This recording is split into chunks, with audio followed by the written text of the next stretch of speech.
Hanya di zaman Jokowi, hukum dijadikan sebagai alat gebuk untuk memukul, melumpuhkan semua lawan-lawan politiknya, semua pihak-pihak yang berseberangan dengan alur politiknya. Ini kita tonton bersama, kita lihat dari cara yang dilakukan oleh KPK, ya, yang telah melakukan upaya-upaya kriminalisasi terhadap Hasto berkaitan dengan perkara hilangnya Harun Masiku. Harun Masiku ini sebetulnya kan sudah ditetapkan menjadi tersangka sejak tahun 2020. Maka kewenangan dan kewajiban untuk menangkapnya ini adalah diserahkan kepada penegak hukum, dalam hal ini penyidik KPK. Lantas kenapa KPK justru membuat ini seolah-olah menjadi dosa dari Hasto Kristianto, Sekjen PDI Perjuangan. Yang kedua, ketika itu tidak mempan, dianggap kurang menggereget untuk memukul atau melumpuhkan Hasto Kristianto. Kembali lagi Hasto Kristianto dipanggil dalam perkara Dirjen Perkereta Apian yang terjadi di Jawa Timur. Nah, pertanyaannya kemudian, apa kapasitas dan di dalam hal apa perbuatan yang dilakukan Hasto Kristianto sehingga dia harus dimintai pertanggungjawaban atas perkara itu? Ya. Yang ketiga juga terkait dengan penghasutan.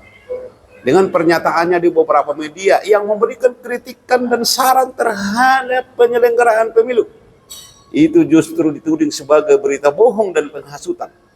Inilah keanehan era Joko Widodo, yang kita anggap dia manusia setengah dewa, ternyata dia jauh dari harapan masyarakat. Selain itu juga hanya di zaman Jokowi ini hukum dijadikan sebagai alat kekuasaan. Hanya digunakan manakala menguntungkan institusi itu, menguntungkan institusi penegak hukum itu.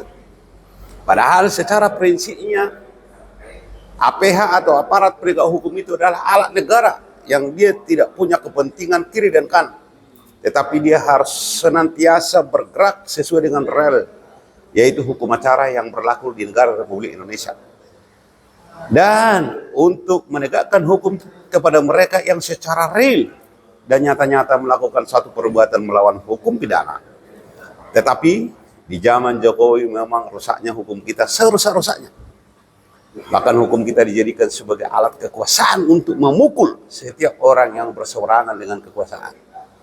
Lantas, bagaimana kelangsungan dan esensi dari negara demokrasi yang memberikan warna kebebasan terhadap perbedaan-perbedaan, yang memberikan warna kebebasan untuk setiap orang, ya, mengemukakan pendapat di muka umum, memberikan pendapat yang secara sah dan dijamin oleh Undang-Undang Dasar Negara Republik Indonesia. Kalau begini-begini terus ini hukum kita dipertontonkan, maka ini akan membawa malapetaka dalam hal penegakan hukum di Republik ini. Ya, Hasto Kristianto itu adalah tokoh PDI Perjuangan. Dia merepresentasi dari jutaan rakyat Indonesia selaku pemilih dan pendukung, termasuk simpatisan dan kader PDI Perjuangan. Maka kita seluruh kader PDI Perjuangan kita himbau untuk senantiasa memberikan sikap dan pernyataan menolak kriminalisasi terhadap Sekjen PDI Perjuangan. Sekian dan terima kasih.